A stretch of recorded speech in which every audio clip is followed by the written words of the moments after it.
नमस्कार दोस्तों। एक बार फिर से आप सभी का हमारी इस वीडियो में बहुत बहुत स्वागत है। बात है 13 अप्रैल सन 1919 ईस्वी की।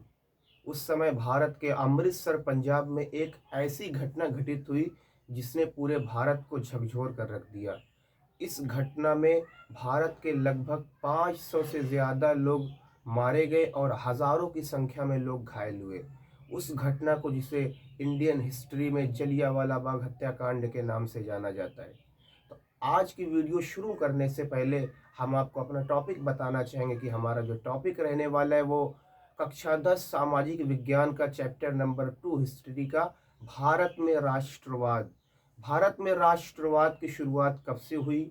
भारत में राष्ट्रवाद का मतलब हमने आपको बताया था कि राष्ट्रवाद का अर्थ होता है देश प्रेम।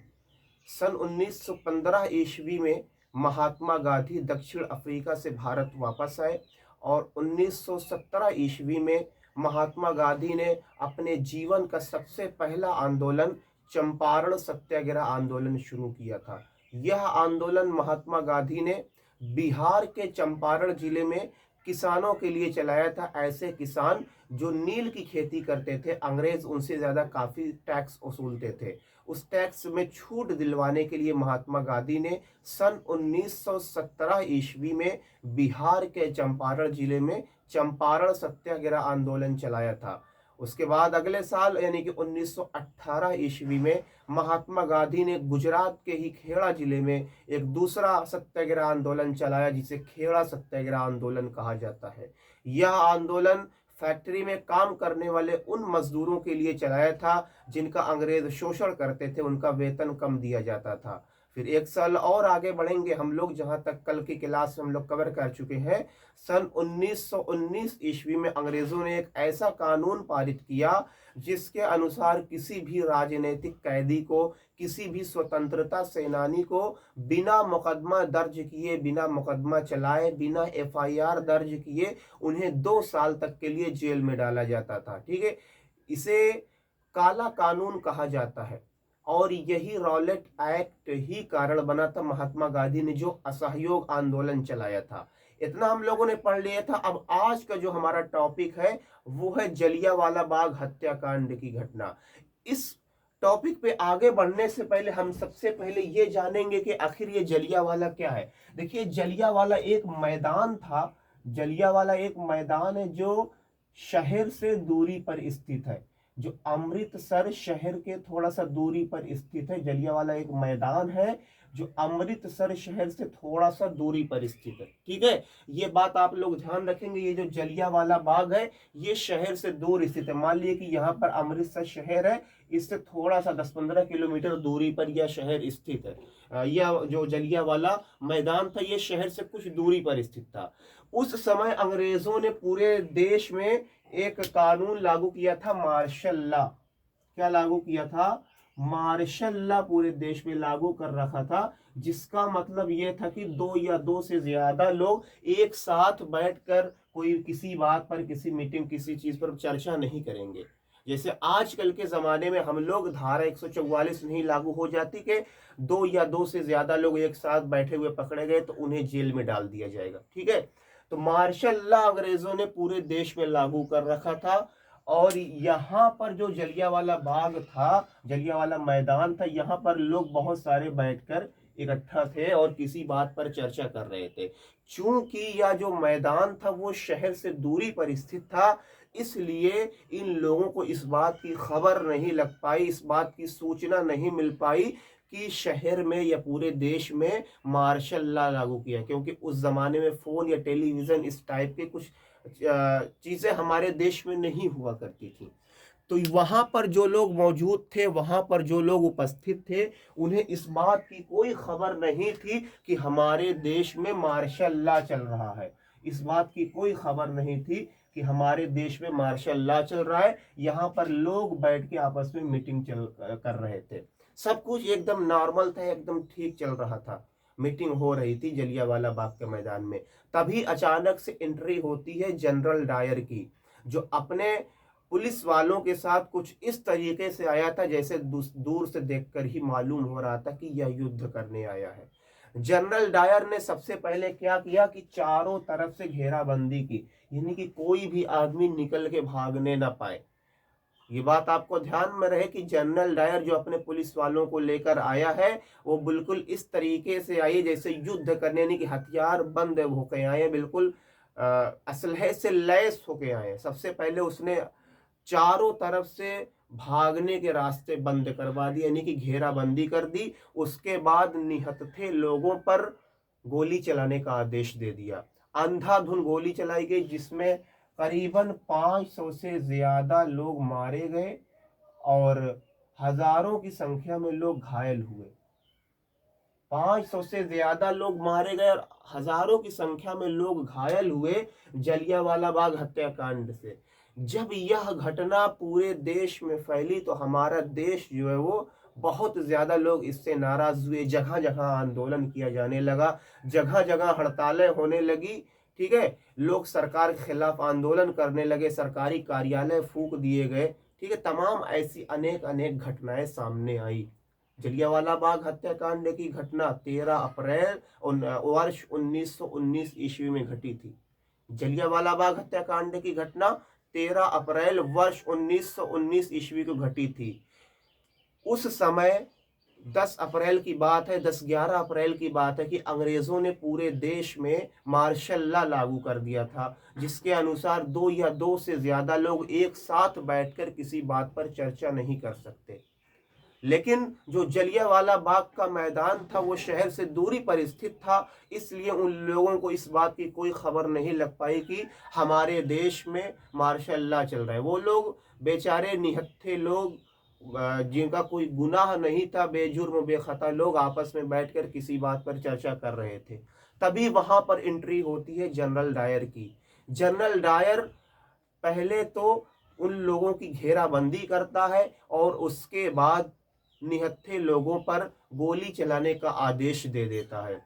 गोली चलाने का आदेश देना था कि चारों तरफ से गोलियों की बारिश होने लगी, जिसमें 500 से ज्यादा लोग मारे गए और हजारों की संख्या में लोग घायल हुए। इस घटना का प्रभाव हमारे देश पर यह पड़ा कि जगह जगह पर सरकार के खिलाफ आंदोलन किए गए, रैलियां निकाली गई, जुलूस निकला और सरकारी दफ्तर व कार्यालय फूके गए, जिसे यही घटना जिसे हम लोग जलियांवाला बाग हत्याकांड के नाम से जानते हैं। प्रश्न पूछा जाता है कि जलियांवाला बाग हत्याकांड की घटना कब घटित हुई थी। जलियांवाला बाग हत्याकांड की घटना 13 अप्रैल वर्ष 1919 ईस्वी को घटित हुई थी। कहां पर घटित हुई थी? अमृतसर, जो कि पंजाब में पड़ता है। अमृतसर जो कि पंजाब में पड़ता है। ठीक है, जलियांवाला बाग हत्याकांड में गोली चलाने का आदेश किसने दिया था? जनरल डायर ने जलियांवाला बाग हत्याकांड में गोली चलाने का आदेश दिया था। इसके बाद का जो हमारा टॉपिक रहने वाला है वो आता है खिलाफत आंदोलन। इसके बाद का जो हमारा टॉपिक है वो आता है खिलाफत आंदोलन। कौन सा आंदोलन है? खिलाफत आंदोलन। खिलाफत आंदोलन से वैसे ज्यादा कुछ प्रश्न पूछा नहीं जाता। खिलाफत आंदोलन चलाया था भारत के मुंबई में रहने वाले 2 भाइयों ने। कौन सा आंदोलन? खिलाफत आंदोलन। ठीक है, खिलाफत आंदोलन।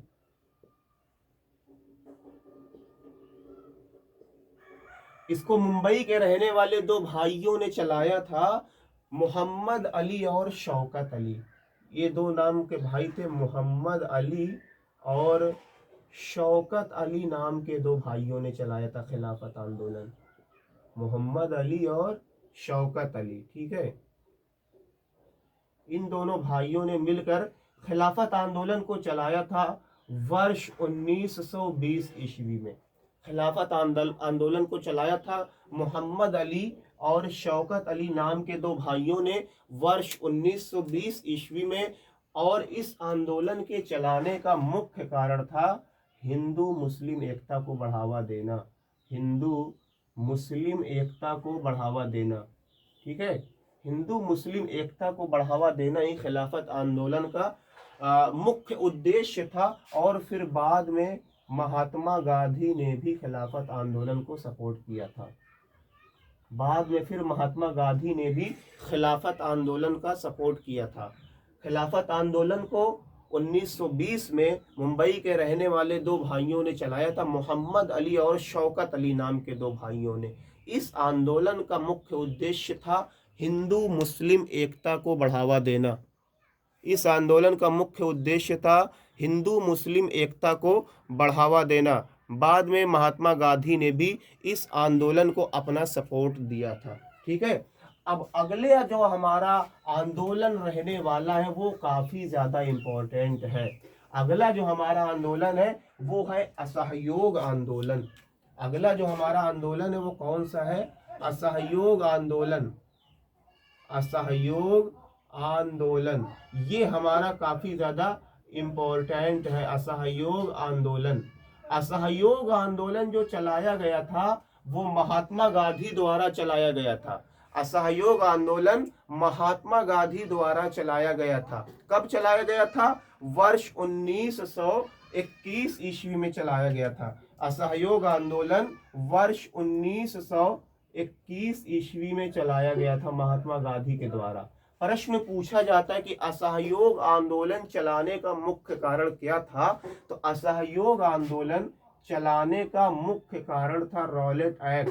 असहयोग आंदोलन चलाने का मुख्य कारण था रॉलेट एक्ट।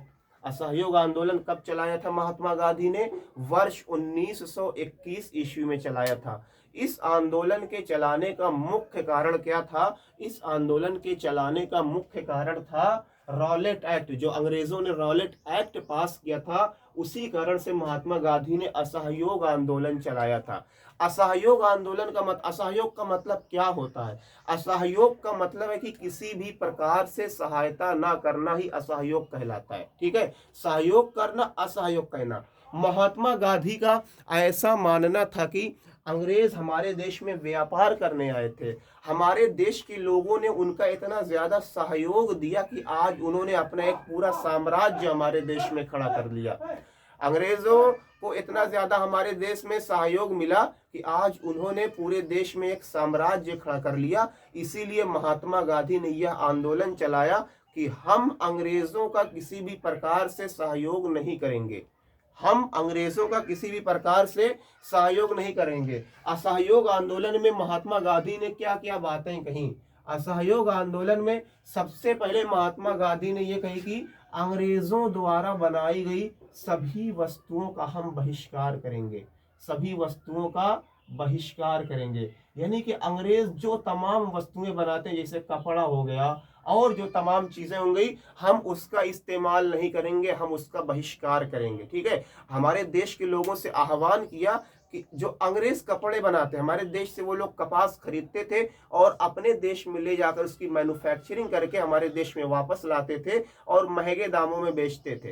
तो महात्मा गांधी ने क्या कहा कि इससे अंग्रेजों का लाभ होता है, अंग्रेजों को फायदा होता है, तो हम अंग्रेजों द्वारा बनाई गई वस्तुओं का इस्तेमाल ना करके अपने देश में जो वस्तुएं बनाई जाती हैं उसका इस्तेमाल करेंगे, ताकि हमारे देश के लोगों को फायदा हो, अंग्रेजों को फायदा ना हो। ठीक है, तो क्या इसका प्रभाव लोगों पर पड़ा कि नहीं पड़ा, ये हम आगे देखेंगे। सबसे पहले महात्मा गांधी ने क्या कहा असहयोग आंदोलन में कि हम अंग्रेजों द्वारा बनाई गई किसी भी वस्तु का प्रयोग नहीं करेंगे।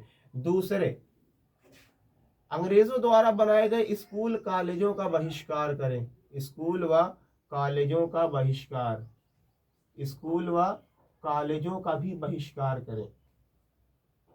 महात्मा गांधी ने सबसे पहले कहा कि जो अंग्रेजों द्वारा बनाई गई वस्तुएं हैं हम उसका इस्तेमाल नहीं करेंगे, उसके स्थान पर हमारे देश में जो वस्तुएं बनाई जाती हैं हम उसका इस्तेमाल करेंगे। साथ ही साथ में महात्मा गांधी ने यह भी कहा, ठीक है, क्या कहा कि जो हमारे देश में अंग्रेजों ने स्कूल बनवा रखे हैं, विद्यालय बनवा रखे हैं, विश्वविद्यालय बनवा रखे हैं, गवर्नमेंट स्कूल बनवा रखे हैं, हमारे देश के लोग उसमें पढ़ने नहीं जाएंगे, हमारे देश के जो छात्र छात्राएं हैं उसमें पढ़ने नहीं जाएंगे। क्यों? क्योंकि जब उसमें पढ़ने जाएंगे हमारे देश के बच्चे तो अंग्रेज अपने हिसाब से उनको पढ़ाएंगे, हो सकता है उनका माइंड वॉश कर दिया जाए। ठीक है, इससे उनका फायदा भी होगा, जिससे वो आगे चल के हमारे देश के बच्चों को पढ़ाएंगे तो हो सकता है आगे चल के उन्हीं के लिए हमारे देश के लोग काम भी करें जो बच्चे हैं। ठीक है, इसलिए महात्मा गांधी ने क्या कहा कि अंग्रेजों द्वारा जो स्कूल कॉलेज बनवाए गए हैं उसमें न जाएं पढ़ने के लिए। ठीक है, और क्या कहा कि सरकारी जो अदालतें थी, सरकारी जो न्यायपालिका थी, उसका भी बहिष्कार किया जाए। सरकारी जो न्यायपालिका थी उसका भी क्या किया जाए, बहिष्कार किया जाए। उसका भी क्या करें, बहिष्कार, यानी कि अदालत में लोग जाना छोड़ें। ठीक है, जो भी मसला हो वो अपने गांव की पंचायत से समझ बूझ कर हल करें। ठीक है, और क्या कहा कि अंग्रेजों द्वारा जो उपाधियां प्रदान की गई हैं, अंग्रेजों द्वारा जो उपाधियां प्रदान की गई हैं उसको वापस कर दिया जाए। अंग्रेज क्या करते थे, हमारे देश के लोगों को कोई बहुत अच्छा काम कर दिया, ठीक है, तो उसको उपाधि दे देते थे, सरनेम दे देते थे। तो महात्मा गांधी ने क्या कहा, जो अंग्रेजों द्वारा प्रदान की गई उपाधियां उनको वापस किया जाए। असहयोग आंदोलन 1921 ईस्वी में महात्मा गांधी ने चलाया था। असहयोग आंदोलन के चलाने का मुख्य कारण क्या था, रॉलेट एक्ट। महात्मा गांधी ने असहयोग आंदोलन इसलिए चलाया ताकि अंग्रेजों की सहायता न की जाए। इस आंदोलन की निम्नलिखित विशेषताएं हैं। नंबर 1, महात्मा गांधी ने हमारे देश के लोगों से आह्वान किया कि अंग्रेजों द्वारा बनाई गई वस्तुओं का बहिष्कार किया जाए। अंग्रेजों द्वारा बनाई गई वस्तुओं का बहिष्कार किया जाए। दूसरे नंबर पर कहा कि अंग्रेजों द्वारा बनाए गए स्कूल व कॉलेजों का भी बहिष्कार किया जाए। न्यायपालिका का बहिष्कार किया जाए और अंग्रेजों द्वारा जो उपाधियां हैं उसको भी वापस कर दी जाए। ठीक है, अब अगली हेडिंग जो आती है वो आती है कि असहयोग आंदोलन का प्रभाव। असहयोग आंदोलन का लोगों पर प्रभाव क्या पड़ा, असहयोग आंदोलन का लोगों पर प्रभाव क्या पड़ा। सबसे पहला जो प्रभाव पड़ा था लोगों पर, उन लोगों ने क्या किया कि हर गांव के लोगों ने क्या किया, जितनी भी अंग्रेजों द्वारा बनाई गई वस्तुएं थी उनको एक जगह लाकर इकट्ठा किया, उनको एक जगह लाकर इकट्ठा किया और उसमें आग लगा दी। यानी कि बिल्कुल जैसे होली के दिन होलिका दहन किया जाता है, उसी तरीके से गांव गांव जगह जगह अंग्रेजों द्वारा बनाई गई वस्तुओं को जलाया गया। ठीक है, अंग्रेजों द्वारा बनाई गई वस्तुओं को क्या कर दिया गया, जलाया गया। तो महात्मा गांधी के आह्वान पर लोगों ने जगह जगह अंग्रेजों द्वारा बनाई गई वस्तुओं को एकत्रित करके उसमें आग लगा दी और उसके स्थान पर खादी वस्त्र पहनने लगे और देशी वस्तुओं का इस्तेमाल करने लगे। ठीक है, यानी कि हमारे देश में जो वस्त्र बनता था लोग उसका उपयोग करने लगे। अंग्रेजों द्वारा जो बनाई गई वस्तुएं थी उसको घर में जो भी कुछ अंग्रेजों द्वारा बनाया गया था उसको एक जगह लाए, एकत्र किया और उसमें आग लगा दी। ठीक है, ये तो लोगों पर प्रभाव पड़ा पहला। ठीक है, और दूसरे नंबर पर प्रभाव यह पड़ा कि हमारे देश के छात्र छात्राओं ने स्कूल व कॉलेजों में जाना बंद ही कर दिया। उसके स्थान पर वो कहाँ जाने लगे, गुरुकुलों में जाने लगे, गुरुकुलों में जाने लगे। ठीक है, तो सबसे पहले क्या किया कि हमारे देश के लोगों ने अंग्रेजों द्वारा बनाई गई वस्तुओं को एकत्रित किया और उसमें आग लगा दी। दूसरे नंबर पे क्या किया कि जो हमारे देश के छात्र छात्राएं थीं वो उन्होंने स्कूल कॉलेजों में जाना बंद कर दिया और उसके स्थान पर गुरुकुलों में जाने लगे। हमारे देश के वकीलों और लोगों ने न्यायपालिका का बहिष्कार किया, न्यायपालिका में जाना बंद कर दिया। जो देश के जिम्मेदार लोग थे, अंग्रेजों द्वारा जो उन्हें उपाधियां दी गई थी वो भी उन्होंने वापस कर दी। लेकिन क्या हुआ कि धीरे धीरे असहयोग आंदोलन फीका पड़ने लगा, हल्का पड़ने लगा। क्यों? क्योंकि जो हमारे देश में खादी वस्त्र बनाया जाता था, हमारे देश की जो वस्तुएं होती थी उसकी क्वालिटी उतनी अच्छी नहीं होती थी जितनी अच्छी क्वालिटी अंग्रेज हमें दे रहे थे। ठीक है, क्योंकि अंग्रेज जो वो मशीनों से तमाम चीजें बनाते थे और हमारे देश में हाथों द्वारा तमाम चीजें बनाई जाती थी। फिर लोगों ने क्या किया, धीरे धीरे फिर से अंग्रेजों द्वारा बनाई गई वस्तुओं को पहनने लगे, उसका इस्तेमाल करने लगे। ठीक है, क्योंकि कंपैरिजन में अंग्रेजों द्वारा जो वस्तुएं बनाई गई होती थी उसका मूल्य भी कम होता था और साथ ही साथ में मूल्य तो कम होता ही था और क्वालिटी भी अच्छी होती थी और जल्दी भी तैयार हो जाती थी। इसलिए हमारे देश के लोगों ने पुनः दोबारा जो अंग्रेजों द्वारा बनाई गई वस्तुओं का प्रयोग करने लगे। गुरुकुलों में उस स्तर की शिक्षा नहीं दी जाती थी, इसलिए लोगों ने स्कूल कॉलेजों में जाना दोबारा से शुरू कर दिया। फिर क्या हुआ कि एक वकील वो घर कब तक बैठा रहेगा, भूखा मर जाएगा, इसलिए जो है वो न्यायपालिका में जाना फिर से शुरू कर दिया। ठीक है, तो इस तमाम कारण थे जो असहयोग आंदोलन धीरे धीरे हल्का पड़ने लगा। असहयोग आंदोलन को एक बार फिर से पूरा डिटेल में देखेंगे। असहयोग आंदोलन महात्मा गांधी ने वर्ष 1921 ईस्वी में चलाया था। इस आंदोलन के चलाने का मुख्य कारण रॉलेट एक्ट को माना जाता है। असहयोग आंदोलन चलाने का मुख्य उद्देश्य अंग्रेजों को किसी भी प्रकार से सहायता न देना था। इस आंदोलन की मुख्य विशेषताएं निम्नलिखित है। नंबर 1, इस आंदोलन में महात्मा गांधी ने हमारे देश के लोगों से यह आह्वान किया कि अंग्रेजों द्वारा बनाई गई किसी भी वस्तु का प्रयोग नहीं करेंगे। दूसरे नंबर पे महात्मा गांधी ने कहा कि हम हमारे देश के जो छात्र छात्र हैं वो सरकारी स्कूल कॉलेजों में ना जाकर गुरुकुलों में जाएंगे। तीसरे नंबर पे महात्मा गांधी ने कहा कि न्यायपालिका का बहिष्कार किया जाए, और फिर कहा कि जो अंग्रेजों द्वारा उपाधियां प्रदान की गई हैं उसको भी वापस की जाए। इसका प्रभाव देखने को लोगों को ये मिला कि लोगों ने अंग्रेजों द्वारा बनाए गए सामान को जगह जगह पर एकत्रित किया और होलिका की तरीके से उसमें आग लगा दी, और उसके स्थान पर देशी वस्त्र, खादी वस्त्रों का उपयोग किया, देशी वस्तुओं का उपयोग किया। दूसरे नंबर पे हमारे देश के छात्र छात्राओं ने स्कूल कॉलेजों में जाना बंद कर दिया और गुरुकुलों में जाने लगे। तीसरे नंबर पे क्या हुआ कि सरकारी वकीलों ने अदालतों में जाना बंद कर दिया। हमारे देश के जो महान लोग थे उन्होंने अपनी अपनी जो है वो उपाधियां वापस कर दी। लेकिन ये असहयोग आंदोलन के जो प्रभाव था उसको कम होने का कारण क्या था? लोगों ने अंग्रेजों द्वारा बनाई गई वस्तुओं को दोबारा से इस्तेमाल करना शुरू कर दिया, क्योंकि अंग्रेजों द्वारा बनाई गई वस्तुओं की क्वालिटी, गुणवत्ता अच्छी होती थी और उसका मूल्य भी कम होता था। अंग्रेजों द्वारा बनाई गई वस्तु जल्दी तैयार भी हो जाती थी। दूसरे कि हमारे देश के छात्र छात्राओं ने पुनः स्कूल कॉलेजों में जाना प्रारंभ कर दिया, क्योंकि उस स्तर की शिक्षा, स्कूल कॉलेजों के स्तर की शिक्षा गुरुकुलों में नहीं मिल पा रही थी। अगला क्या हुआ कि वकीलों ने दोबारा से अदालतों में जाना शुरू कर दिया। फिर इसी के बाद वर्ष 1922 ईस्वी में एक चौरी चौरा हत्याकांड की घटना घटती है, जो कि कल की क्लास में हम लोग चर्चा करेंगे। आज के लिए बस इतना ही। उम्मीद करते हैं कि आपको यह वीडियो पसंद आया होगा, और लाइक कमेंट के साथ साथ वीडियो को अपने दोस्तों में शेयर भी ज़रूर कीजिएगा। फिर मिलेंगे आपसे अगली वीडियो में। जय जवान जय किसान।